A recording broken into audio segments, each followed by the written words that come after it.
ঘূর্ণিঝড় উইফার প্রভাবে বঙ্গে ঘোর বর্ষা, ভারী বৃষ্টির পূর্বাভাস, ফের বন্যার আশঙ্কা।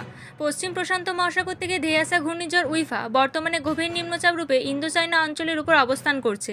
এই সিস্টেমটি মৌসুমী অক্ষরেখা ধরে পশ্চিম ও উত্তর পশ্চিম দিকে অগ্রসর হয়ে আগামী 24 থেকে 36 ঘন্টার মধ্যে মায়ানমার উপকূল হয়ে উত্তর পূর্ব বঙ্গোপসাগরে নিম্নচাপ বা ঘূর্ণাবর্ত রূপে প্রবেশ করবে।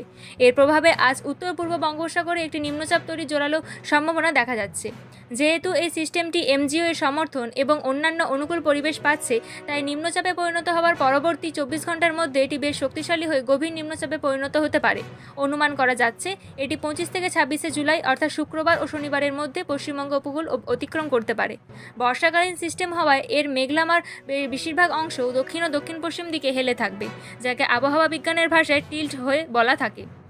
আসন্ন এই সিস্টেমের প্রভাবে 24 থেকে 26 জুলাই পর্যন্ত অর্থাৎ বৃহস্পতিবার, শুক্রবার ও শনিবার দক্ষিণবঙ্গের উপকূলীয় এলাকায় দমকা থেকে ঝোড়ো হাওয়া সহ ভারী বৃষ্টির সম্ভাবনা রয়েছে।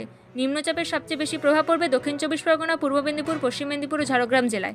এর পাশাপাশি কলকাতা, হাওড়া, হুগলি জেলার মাঝে মধ্যে দমকা থেকে ঝোড়ো হাওয়া সহ ভারী বৃষ্টির সম্ভাবনা রয়েছে। দক্ষিণবঙ্গের বাকি জেলাগুলোতে হালকা থেকে মাঝারি বৃষ্টি এবং বিক্ষিপ্তভাবে ভারী বৃষ্টির পূর্বাভাস দেওয়া হয়েছে। যেহেতু সিস্টেমটি গভীর নিম্নচাপে পরিণত হতে পারে, তাই 40 থেকে 60 কিলোমিটার প্রতি ঘন্টায় দমকা থেকে ঝোড়ো হাওয়া বয়ে যেতে পারে। উপকূলীয় এলাকার সমুদ্র যথেষ্ট উত্তাল হওয়ার আশঙ্কা রয়েছে, তাই মৎস্যজীবীদের গভীর সমুদ্রে যেতে নিষেধ করা হয়েছে।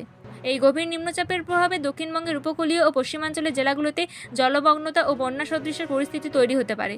যদি নিম্নচাপটি কিছুটা বেশি উত্তর পশ্চিম দিকে হেলে যায়, তাহলে দামোদর উপত্যকা ভারী বৃষ্টিপাতের কবলে পড়তে পারে এবং ফের বন্যার সম্মুখীন হওয়ার আশঙ্কা তৈরি হবে। DB news, Krishna কাপড়ি।